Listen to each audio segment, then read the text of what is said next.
Bonjour mga man! Welcome sa flight day papuntang Europe. Nandito kami ngayon sa NAIA Terminal 3 at nakapila sa check-in counter ng Emirates. Time check 6pm na ngayon at ang oras ng flight namin ay 11:55pm. At kung napapansin nyo, sobrang aga namin dahil hindi na naman to DIY tour mga man.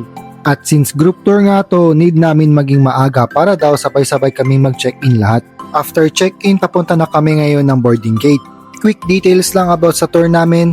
Green line pala tong tour namin sa Europe at may iba't ibang klase pa ng line ang Europe tour like blue line, yellow line at iba pa. Ang tour ay 128,888 pesos plus 5,250 pesos for city taxes, 2,800 pesos for travel insurance at 13,305 pesos for visa fee. Per pax pala yan mga man at disclaimer lang, prices may vary. Tapos may additional na 12,000 pesos kay mama kasi 5 kami at mahulog na solo siya or may kasama sa room. At may optional tour din pero sa susunod ko na sasabihin dahil nandito na kami sa eroplano. At pasensya na mga man, medyo madilim lang since 11pm na ngayon. Ito pala yung IFE or in-flight entertainment ng Emirates. Madami mga latest movies, music, live TV shows, games, at iba pa. Tapos may pamenu pa sila mga man. Ang ganda nitong Emirates Airline, hindi ka maboboard at magugutom sa buong flight. Matutulog ka nga lang. At ito yung dinner ko mga man. At yan naman yung kay Mrs. Plus beer para sa akin syempre. Only drinks pa to mga man, kaya sabihin nyo lang sa mga cabin crew if gusto nyo pa ng mga drinks. At ayan, nakikita ko na mga between, kaya sleep time na muna mga man. Good morning mga man. Breakfast time na at ayan yung breakfast ko, yan naman yung kay Mrs. Ang flight pala namin ay pa Dubai at nasa 9 hours ang flight duration. At after 9 hours na biyahe, nandito na kami sa Dubai International Airport at papunta sa boarding gate namin. Mahaba-habang lakaran to mga man kasi yung boarding gate namin nasa kabilang dulo pa. Pero okay lang, para morning walk din diba? At since morning walk nga, hindi tayo magwawalk later. May energy tayo ngayon kasi nakapag-breakfast eh. Pero joke lang, mag-walk later pa rin tayo kasi mahaba-habang lakaran nga pala to. Mga 2.5 hours pala yung layover namin dito mga man. Pero okay lang kasi international yung connecting flight namin kaya hindi na namin kailangan duman pa ng Dubai Immigration, X-ray machine at lakaran na lang. At nandito na kami sa flight namin papuntang Paris, France mga man. Paris pala yung port of entry at exit namin sa tour na to. Yan, foods na naman mga man. Tapos 8 hours pala yung flight papuntang Charles de Gaulle Airport. At ito yung lunch namin mga man. Tapos may pabiskwit din pala sila after ng first meal. At after 8 hours na flight, ayan, palanding na kami sa Charles de Gaulle Airport. Time check 2:45pm na ngayon at 6 hours behind ang Paris sa Pinas. After ng immigration, ayan, waiting na lang kami sa mga bagahe namin. At ito pala ang itsura ng arrival ng Charles de Gaulle Airport. Nasa 21 hours pala yung total flight namin from Pinas. After makuha ang mga bagahe, eto pa-exit na kami para i-meet yung maghahatid sa amin papuntang hotel. Ang hotel at airport transfer pala ay kasama na rin sa tour package. Ang first hotel namin ay ang Hotel Campanile Villejuif. At araw-araw kaming mag-check-in at check-out sa tour na to mga man. At ayan, nasa biyahe na kami. At after 1 hour na biyahe, nandito na kami sa hotel. Maliit lang tong hotel na to mga man. Tapos ang saksakan pala dito sa Europe ay Type-C outlet. Kaya magdala na lang din kayo ng adapter. At ito yung room namin. May twin bed. Tapos ito naman ang toilet. Sa lahat pala ng hotel na napuntahan namin mga man, walang mga dental kit. Kaya magdala or bumili na lang kayo. After 1 minute na pahinga, nandito kami ngayon sa train at papuntang Eiffel Tower. Sana.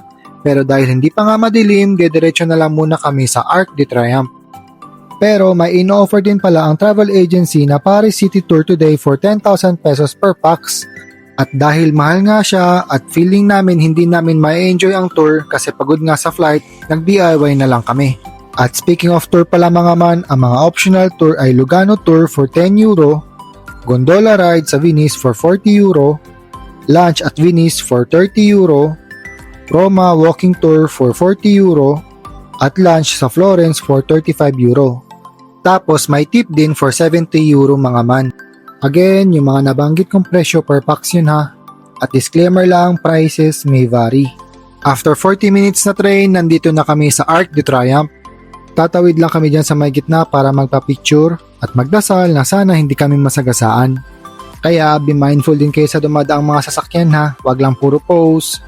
Ang Arc de Triomphe ay inumpisahang itayo noong 1806 at natapos noong 1836. Merong maliit na museum sa loob at pwede nyo ding akyatin ang rooftop ng Arc. Ang ticket ay nasa €22 pag April 1 to September 30. Pero pag every Wednesday during that month, €16 lang ang ticket. Tapos pag October 1 to March 31 naman, €16 din ang ticket. After magpa-picture sa Arc de Triomphe, papunta kami sa umiilaw na building na yon. At since gusto pa namin i-explore ang Paris, maglalakad lang din kami papuntang Eiffel Tower. Nasa 30 minutes na lakaran lang naman, pero syempre mas mabilis pa rin ang mag-train. Regarding pala sa train mga man, ang ticket na nabili namin kanina ay €2.5 for one journey na yon. At pwede kayo mag-change ng line within 2 hours, as long as hindi kayo lalabas sa train station. Tapos, need nyo din pala bumili ng Navigo e-card for €2.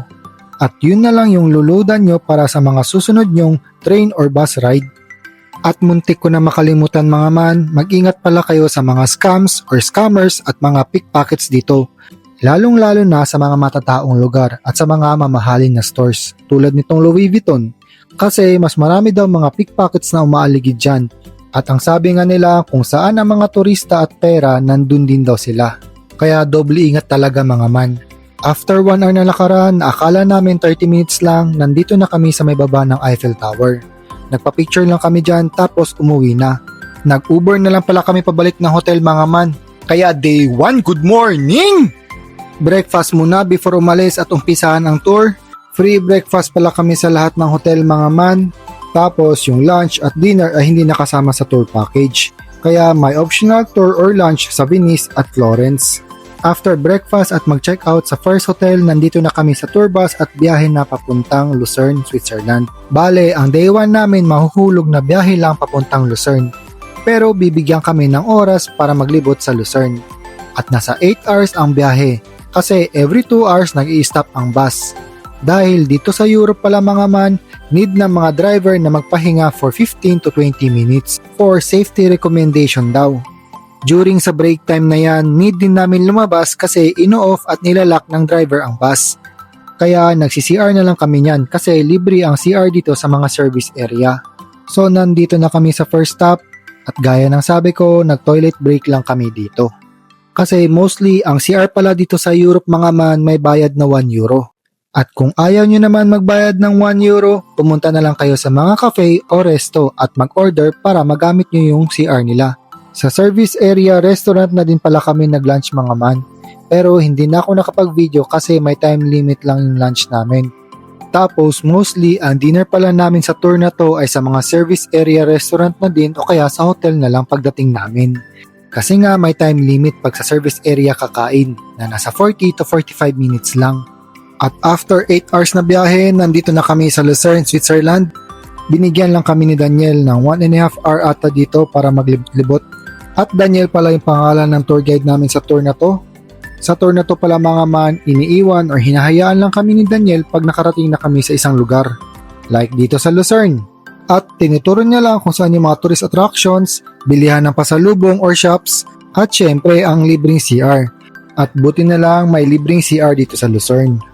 Tapos bibigyan niya kami ng oras at kung saan kami magkikita after namin maglibot-libot. At speaking of shops, ang Swiss ay sikat sa mga relo like Patek Philippe, Omega, Swatch, Rolex at iba pa. Syempre, mahal yung mga yun, kaya kung hindi nyo afford ang mga Rolex, dito na lang kayo sa Relax. Pero kidding aside mga man, mahal talaga yung mga bilihin dito. Yung isang magnet nga lang, nasa 5 Swiss franc na. Bale, itong Switzerland lang pala ang may ibang currency sa tour namin, which is ang Swiss franc nga. Kaya ang payo ni Daniel sa amin ay huwag magpapalit ng pera at kung may bibilhin man daw, credit card na lang ang gagamitin. Since today at bukas lang ang Switzerland tour namin. At papunta kami ngayon sa isang famous landmark dito sa Lucerne, ang Church of Saint Leo de Gar, na nabuo noong 1633 to 1639. Napansin ko sa tour na to na ang dami palang mga Catholic Church dito sa Europe na nabuo hundreds of years ago. Tapos, ang main language pala dito sa Switzerland ay German, tapos French, then Italian. At ngayon naman, nandito kami sa may Lake Lucerne. at maraming nagchichill lang dito at ini-enjoy ang magandang view at panahon. May mga water activities din dito like kayak, paddleboard, swimming at ang pinakasikat ang boat cruise. Kaya kung napapansin nyo maraming mga bangka. Ang mga ruta ay sa Lucerne to Vitsnau, Wigis or sa Fluwilen. At ang pinakasikat o recommended na ruta daw ay ang Fluwilen. At ito ay nasa 2 to 3 hours na cruise. Tapos yung building na yan naman ang Hotel Schweizerhof Lucerne. Isang 5-star na hotel at syempre hindi kami dyan mag-i-stay. Putik na tawa ko dun Nabuo at nag-open na daw yan noong 1845 pa. At ngayon naman papunta na kami sa Chapel Bridge. Ito daw yung pinaka-famous na landmark dito sa Lucerne. Originally nabuo ito noong 1333 to 1360 at ang one of the oldest wooden bridge in Europe. Grabe no, ang tagal na. At ayan, maglakad na muna tayo sa Chapel Bridge. Sa loob o dyan sa maibabaw ng bridge pala may mga 17th century triangular paintings na nagpapakita ng Swiss history, religious scenes, Lucerne's patron saints, legends at important events. Initially, merong 158 na paintings yung nandito pero maraming nasunog noong August 18, 1993. Nasa 2/3 daw yung nasira o nasunog overnight. At ang dahilan daw ng sunog ay isang upos na sigarilyo na itinapon sa nakadaong na bangka sa ilalim ng bridge. Kaya kung napapansin nyo, yung iba triangle na lang at wala na mga paintings. At ayan, nakatawid na kami sa kabilang side ng Chapel Bridge at dito na lang kami dadaan sa kabilang bridge para makita nyo yung outside view ng Chapel Bridge. Time check mga man, 6 PM na pala ngayon at after dito sa Lucerne, bumiyahe lang kami ng 20 minutes kasi dito na lang din banda yung hotel namin. Nakakala ko talaga doon kami sa Hotel Schweizerhof Lucerne mag-check-in. Pero ang hotel pala namin mga man ay ang Hotel Arcade sa Sins, Switzerland. At doon na lang din kami sa hotel magdi-dinner. May dala pala kaming mga delata, ready-to-eat meals, cup noodles at microwavable na kanin. Siyempre, kanin is life pa din tayong mga Pinoy.